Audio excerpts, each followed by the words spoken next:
sound can mean only one thing.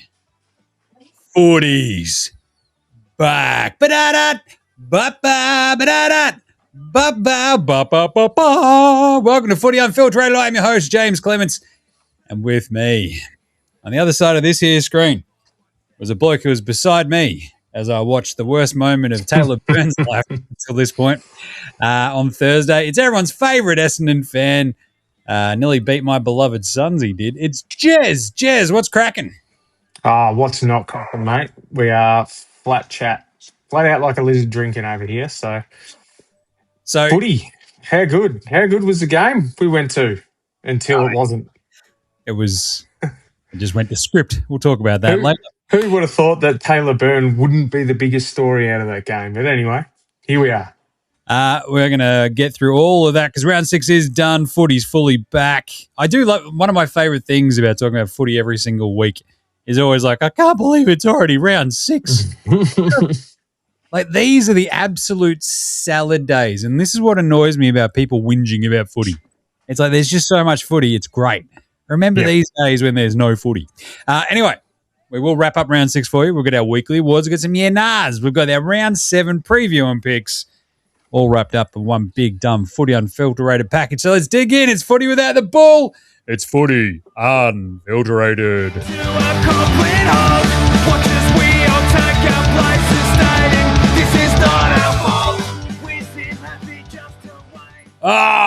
Right, Jez. What a round that was. Now, I had a very busy weekend. Had a whirlwind wedding out in the Yarra Valley, a trip up to Ballarat as well. A lot of other, not exciting, fun things in my weekend. No. Old man being rushed to hospital at the tail end of Sunday after on Saturday finding out that one of our best friends had passed away from a fairly long. Sorry to hear that, mate. Sorry to hear. It's a kick in the guts. You get that. Yeah. Very sudden. Cool. Very sudden, very sort of like shocking, I think, for everybody, despite, it's cancer. It's sort of, you understand it's inevitable at some point, but when it gets you, it still gets you. So, sucks. For a lot of my weekend, footy was sort of kind of a little bit over here as I'm sort of tracking it. I was still at a wedding watching Essendon Gold Coast. Roller coaster of emotions right there. I was at a wedding while this is all happening as well, and I'm watching Essendon Gold Coast just on my phone. So what a weekend it was. Right. Mayhem. But a lot happened. So let's do it all. The game that we went to on Thursday was the biggest news story of the weekend. Wow. Elijah Hollands, as we were sitting there pointing this out to each other, it's like, he hasn't touched the ball. What's going on? How is that even feasible or possible? And it turns out he's having a bit of a mental health crisis and subjected to drug testing after the game voluntarily. Which sort of took a bit of the, I think, sting out of some of the commentary, which was very good to see, but it's probably came out a little bit too late because that first 36 hours after it was pretty wild, wild west and not very fun. It was all guns blazing from all angles. It was pretty average, to be honest. Had some Collingwood players lip reading. I love that. I always love a good lip read. So, not a great time. But it was, it does throw a stark light on the efforts of Carlton to sort of mitigate that, I guess, and just how they were managing it and not managing it, as it turns out. So, cover themselves in glory. And they, I believe they're due to send their findings to the AFL by Thursday. WorkSafe has now gotten involved. And, the more details sort of come out about doctors chatting to him about it, Michael Voss chatting to him at halftime. Yeah, you sort of have these moments of like just shrug emoji, right? Like, how did this all happen? So look, he's not going to play he's obviously not going to play against Fremantle. They came out and said that straight away. And he's actually been admitted to hospital as of this afternoon, Monday evening. Sorry, I've just got it on the screen in front of me. So, to be honest, that's probably the best place for him at the moment. So, hopefully, he can get the help that he clearly needs because he's obviously battling some issues at the moment. It's not all as black and white as a lot of the media and even a lot of people out there will say that whether it's drugs, alcohol, mental health, or a combination of all of them, whatever it is, he needs to be where he is now. It looks like he's got family around him. His dad's been very passionate with what he's come out and said, and it's so from that side of things, it's good to see that he's got his brother and his family and all that around him. So I really hope that he actually allows himself to get the help that he needs and bounces back, because he's a great player. He can do a lot of really good things on a footy field. But again, one thing that I think the media tend to overlook, and they're probably the worst culprits for this, is that footy is just a game. As much as we love it and we love talking about it and all that sort of stuff, the priority here should be this bloke's health, mentally, physically, all that sort of stuff, and that he is living life and happy. And if football's not a part of that, then, so be it. He's got to do what he's got to do to be happy. So I'm a big believer in that, and I really hope that he bounces back from this, whether that includes football or not. I really hope he gets through this well. So, yeah, just look at Tom Boyd. Exactly, right? He's a prime example. Came out the world at his feet, and came out today and was like, "Yeah, look, hey, everybody's struggling with a bunch of different things, and like this is really sort of like a part of, I guess, the AFL landscape and how folks are dealing with it, and you never know what anyone's dealing with. So yeah, take it easy." Anyway, so that'll continue apace over the next few days, of course. Then we also got a really strange one where Tom Edwards and the Essendon doc versus the ARC doc. That sort of came out later on that Saturday, during that Saturday game, where he gets clocked by Johnny Noble, the weapon, and he's taken off, assessed. They check his jaw, they check his noggin. Seems like he's okay. Then the ARC doc goes, no. HIA, 15 minutes. There's only 5 minutes left in the game. So he's just been taken off.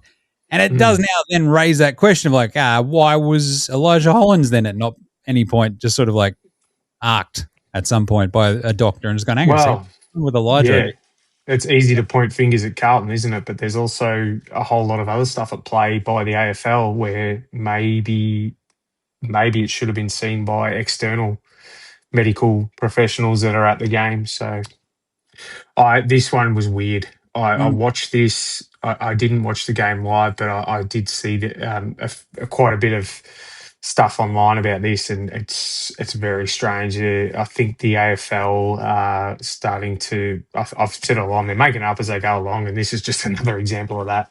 It's what can we do to mess this up? We've got this awesome thing going. Oh wait, here's one. We'll get involved in the ARC. I also love the making it up as we go, because Zach Butter's appeal was upheld because the how much are they paying you saga came to an end with the AFL just going, we're done here. Because it was cleared based on an error of law due to Jason Johnson, who was part of the tribunal's conduct, because he switched the call from his house to his car because he had an open for an inspection. And, wow.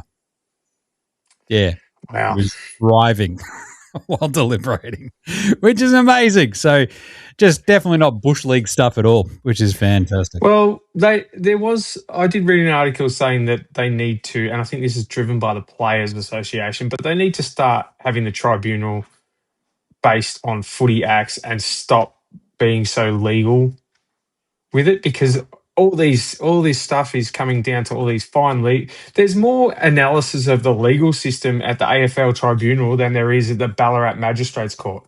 Yeah. That's not that hard though, because it's like, are you on meth again?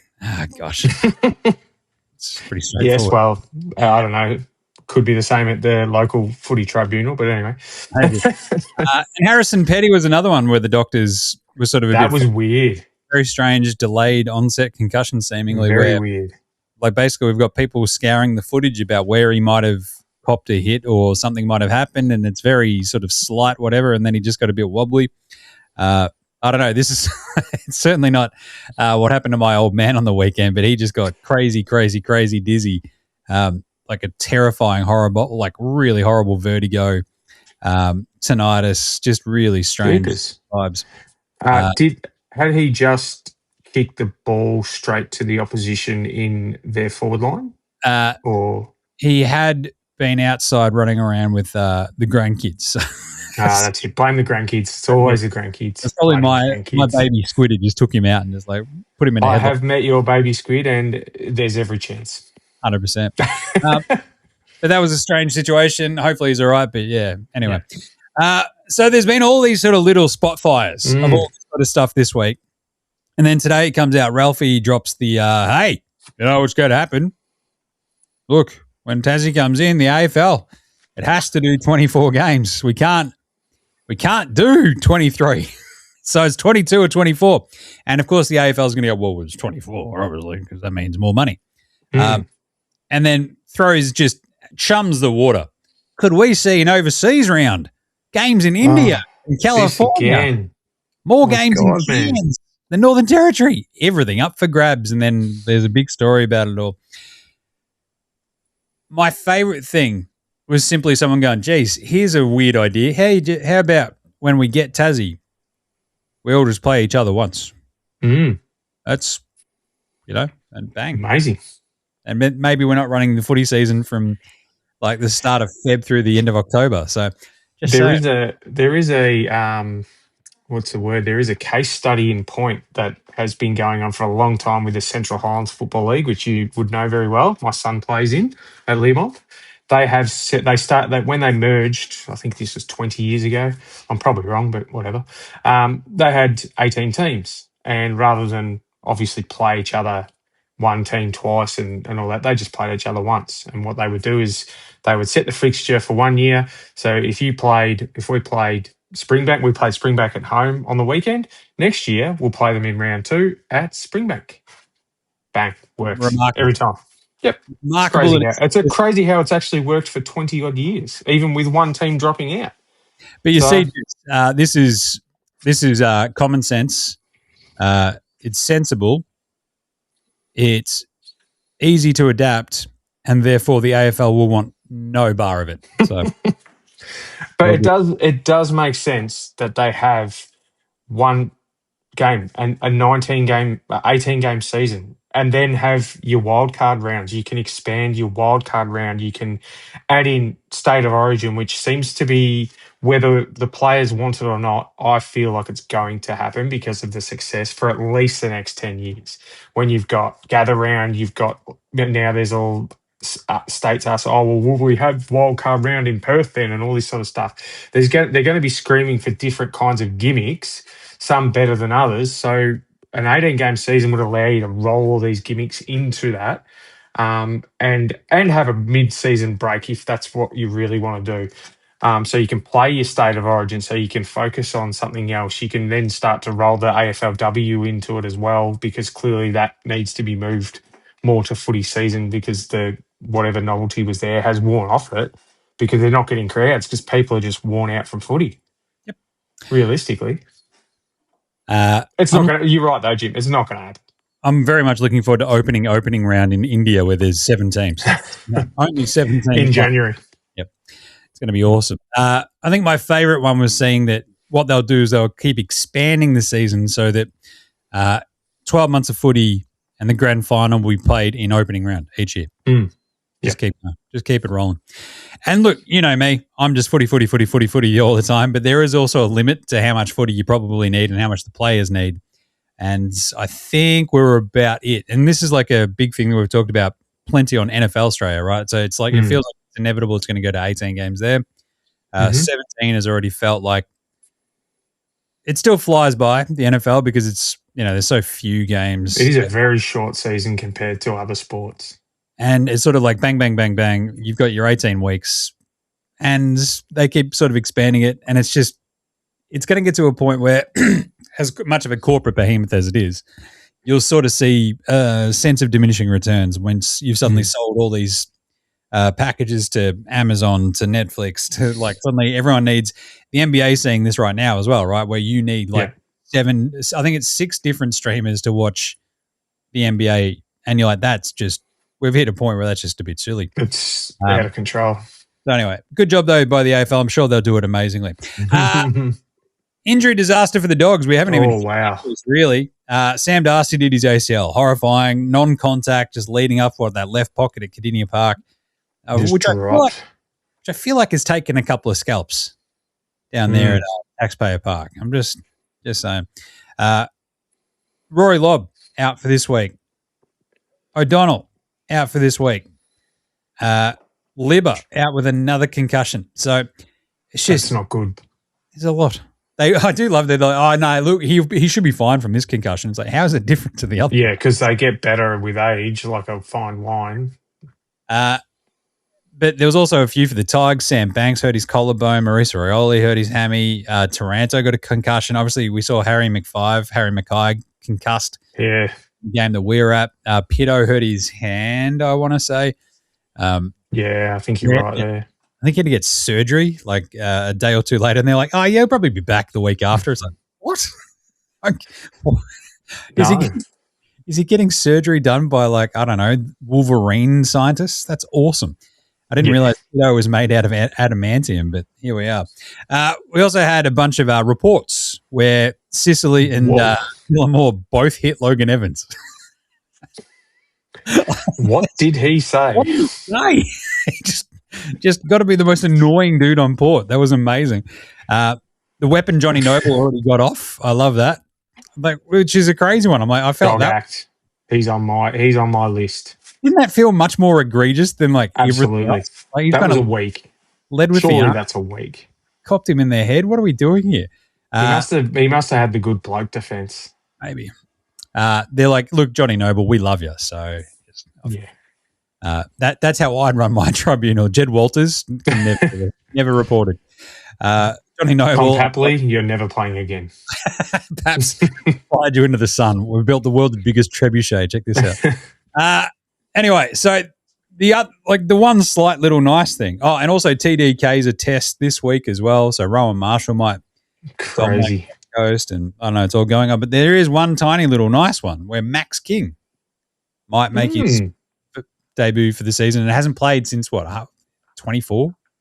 Because he did his knee at the start of the last year, and so that'd be nice. So Pitto is 1 to 2 weeks. Yep. And there was also the Camperali brothers didn't have a great week either. There was a concussion in the VFL for Ben, and his twin brother Lucas is to be confirmed with a kidney injury, which was from a hit. So things aren't great there. And then where are we? Max King. I've got the injury list right in front of me, Jim. So let's have a squizzle. He is a test, as is TDK and Anthony Caminidis from a hamstring. And then I think there's no one of much note to come back in there, but that's going to be a big loss, TDK.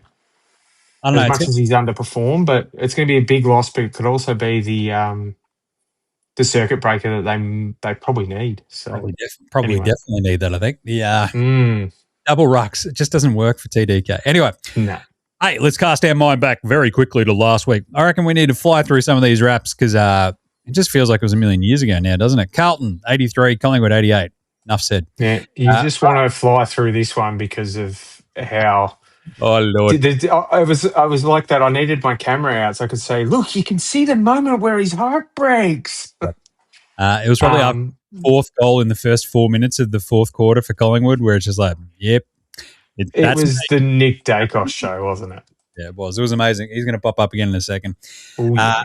Harry, I think it was a very strange game because Carlton had the run of the game, I felt like, for large swathes of said contest. Looked very good, and it was kind of the exact way I thought it would probably go because Collingwood was just severely undermanned. No Steele side bottom, no De Goey, no not Dylan Moore, Darcy Moore. Like, just they're missing a bunch of dudes. And it didn't matter because Nick Dacos is awesome. And Carlton are Carlton.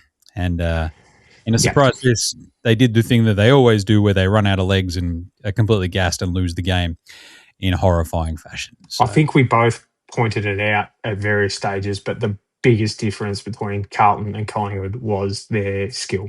The skills. Carlton had the ball probably, and I could be wrong, but I reckon they had it easily twice as much. Let's just go by the old way of moving. It was easily twice as much. And every time Collingwood got it, their targets were hit, and they moved the ball so smoothly. It's like they just effortlessly moved it down the ground, and then Carlton would just absolutely be breaking rocks left, right, and centre just to move it 5 metres, and that was the difference. Oh yeah, and then of course they had to give up their lead, which was a given apparently with Carlton. So I'll let you move on now if you like. It was absolutely striking to the point where we're just talking about it. How there is levels, obviously, in AFL.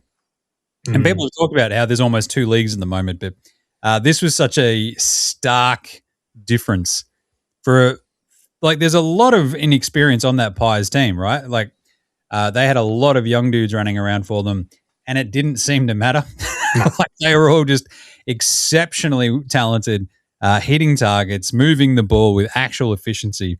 And then you go Carlton on the other side, absolutely butchering it. And the likes of Sam Walsh just going completely MIA, Jagger Smith just disappearing as well, Cripps in a surprise twist going completely MIA late in the game too. But I think like for the Blues, Harry Mackay missed a couple of set shots where you're like, just if these are converted, the Blues win the game. Like it comes down to that sometimes. He kicked 1 goal 4. I didn't even realize it was 4 lines. Yeah. It felt I thought he kicked 2, to be honest, but I don't think he's kicked more than 1 in a game yet this year. Still.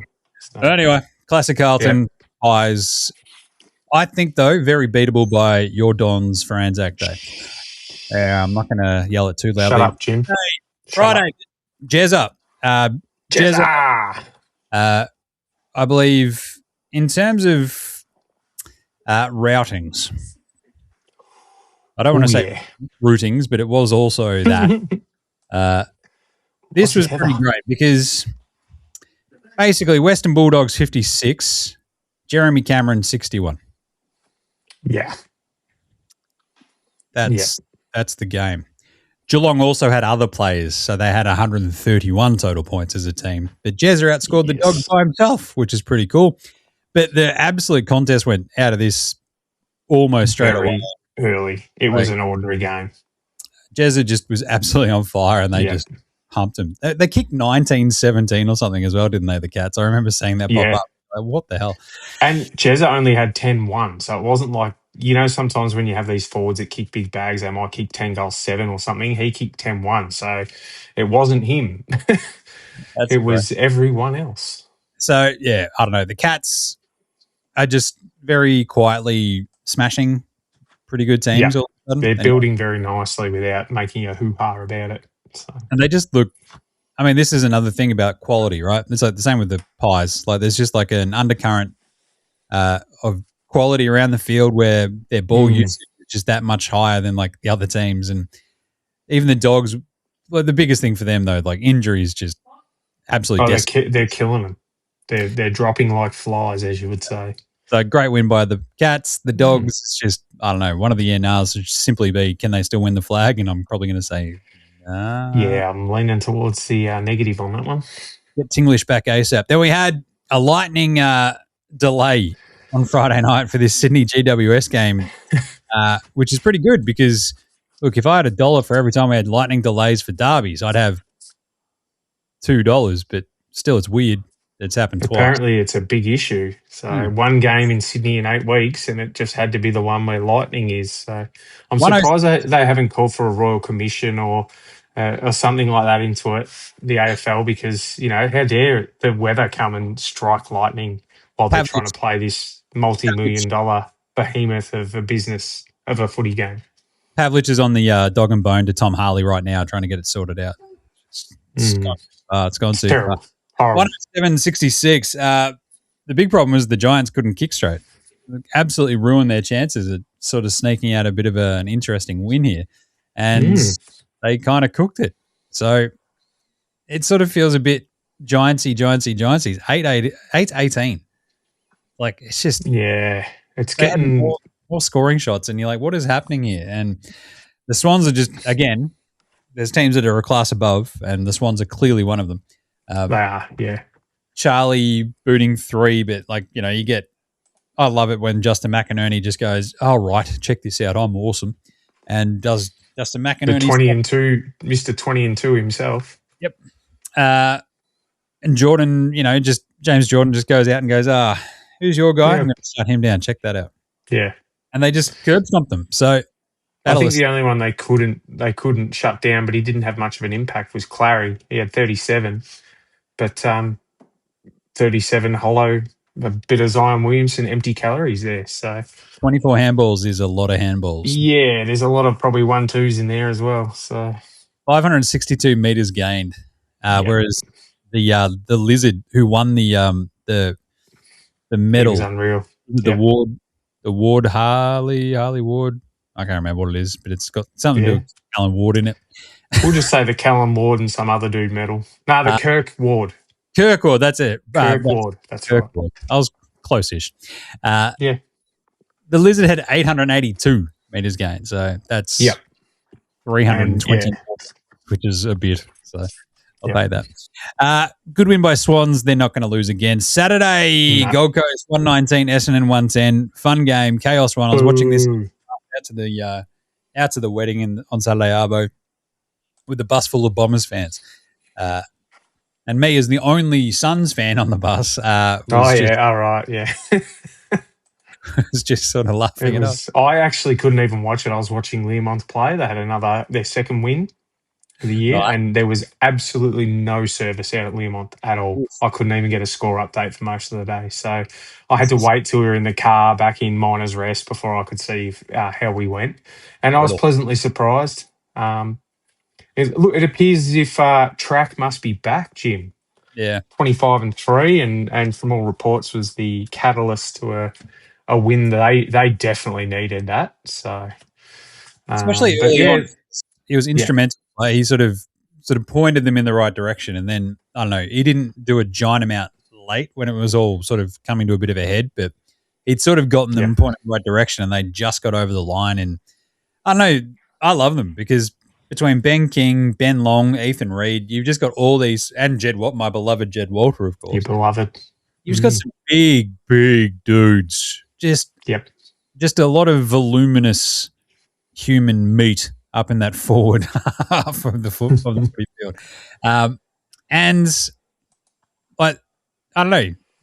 Essendon, though, I don't know what happened in that Melbourne game, but they've sort of just found something. And they've been competitive. They've been awesome. Sardis is also apparently incredible again. Well, maybe not again, but what people kind of maybe expected him to be a bit like. So that's pretty good.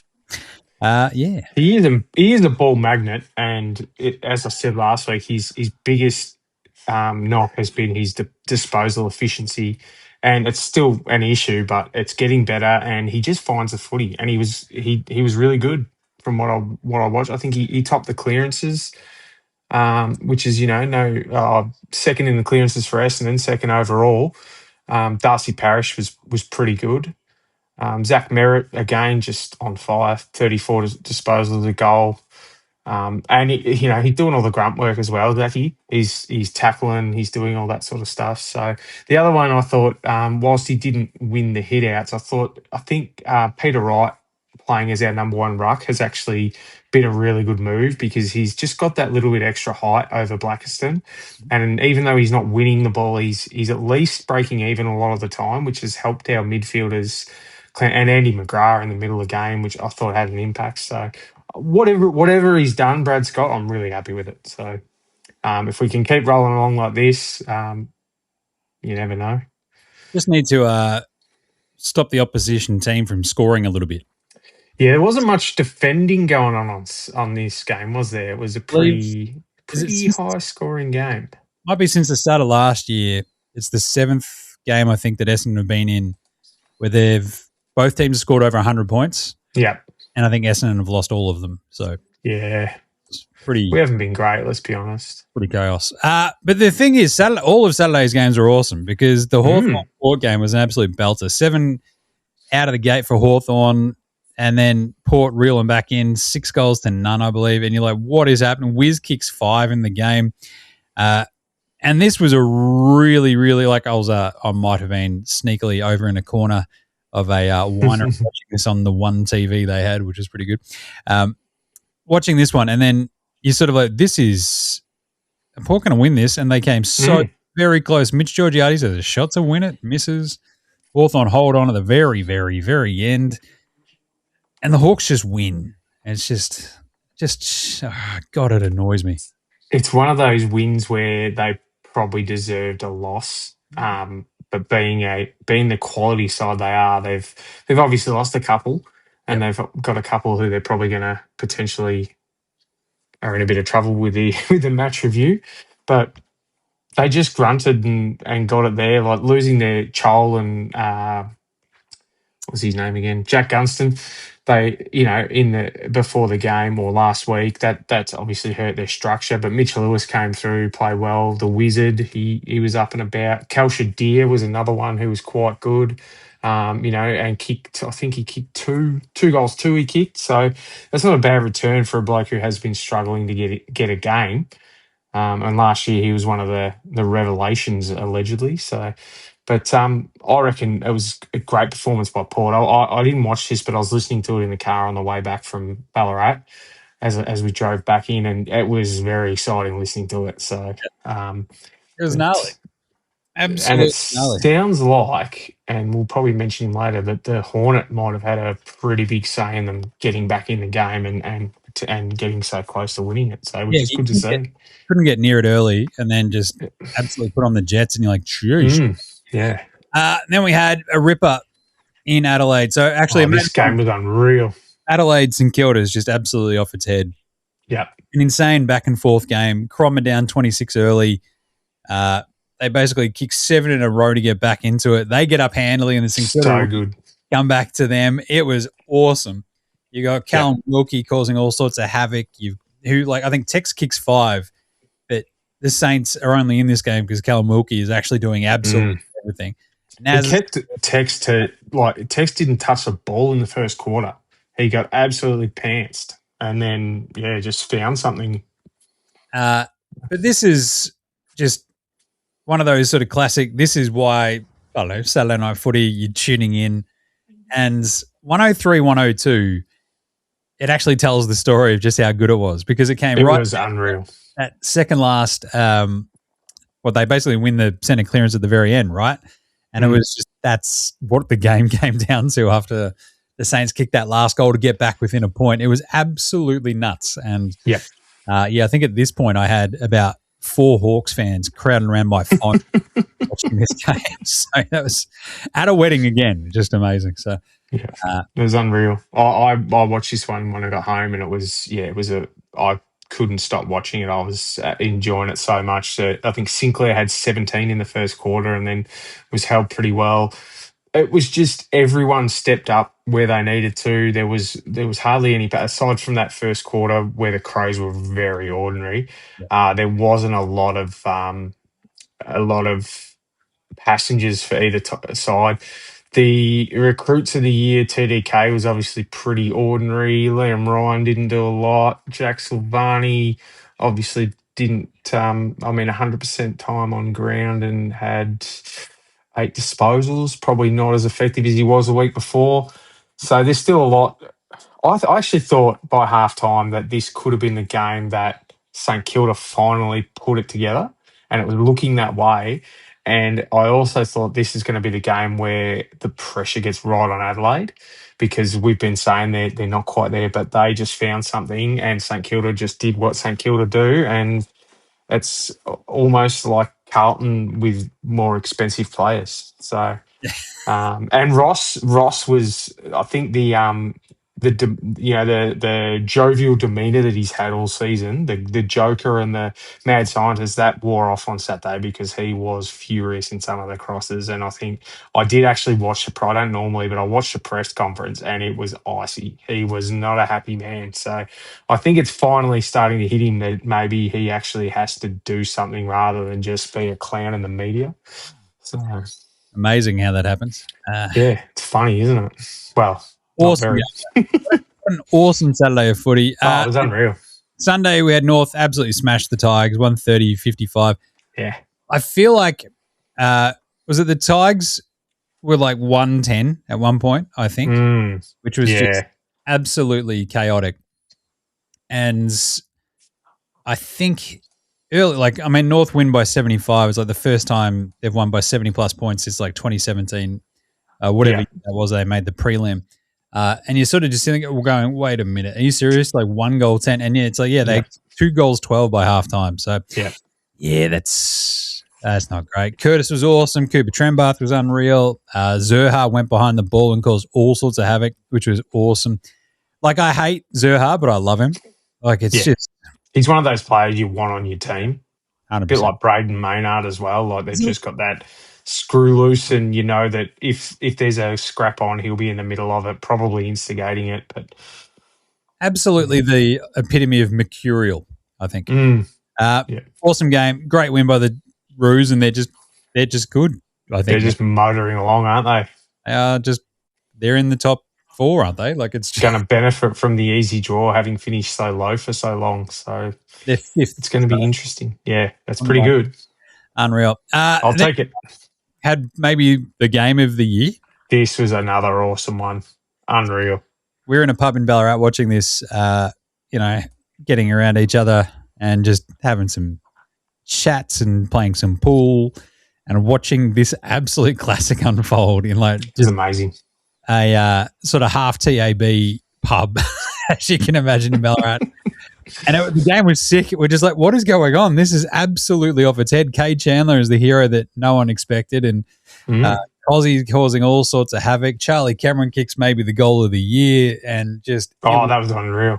Absolutely, how good was he? The game was off its head, and it was just super duper fun to watch it. 104, 102. The D's.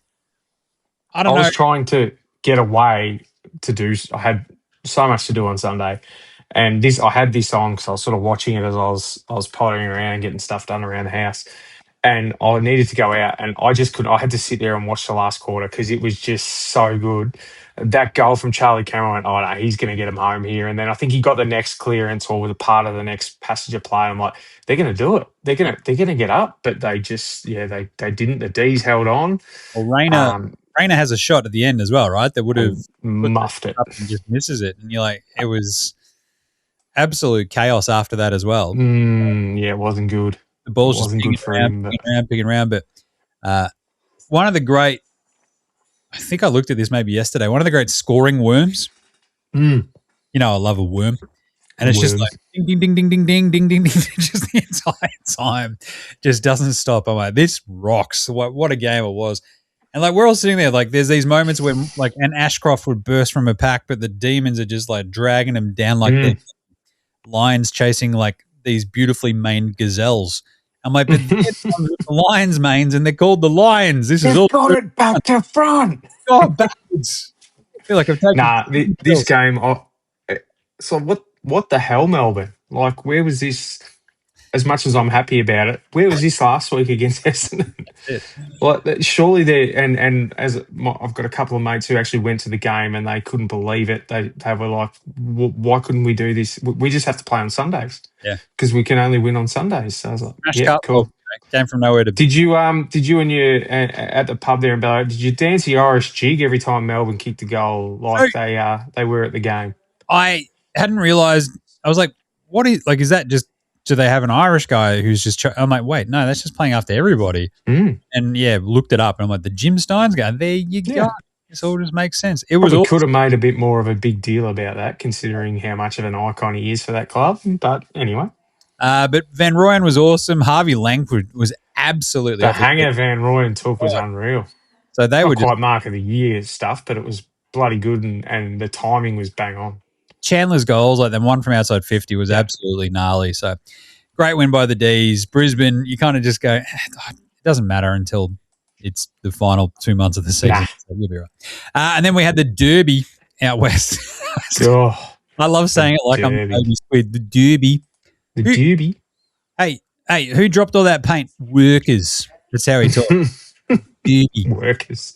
Bloody workers. Workers everywhere. West Coast 41, Freo smashed them 97. It was a whomping. This was a garbage. This is the one where I'm like watching it. We were driving back from Ballarat, I think, later on this evening, right? So watching it on my phone in the car. My old mate was driving us home because I'd had, a couple of tins. That's how it goes. As you do. And I'm just like, I don't care enough. They're killing them. The Eagles aren't very. I could not get into this game at all. It was absolute rubbish. Tracy absolutely just poleaxed one of the, I can't remember who it was, but absolutely just whomped them. And it was like purely perfect and fair. I think Jordan Clark ends up winning the Glendenning medal. We had a lot of medals on the weekend. Too many medals. Joe missed 5 goals. I think it's tied his career high, I want to say. But yeah, he's a little bit of a corner here in the last couple of weeks. So that's very good for Freo. 5 goals, 4 though. He could have, and from what I listened to most of this game, and from what I was hearing, he probably could have kicked 7 or 8 if he had have kicked a couple of easy ones. But anyway. Nice. All right, there you go. That was the week. The Woes. Beautiful. Good round of footy. It was awesome. It had everything. Good round of footy. Yep. I'll tell you what, It's just what we want. Awesome footy, like on a weekend where I'm not going through an emotional roller coaster, would be pretty nice. But still, I'll take it anytime.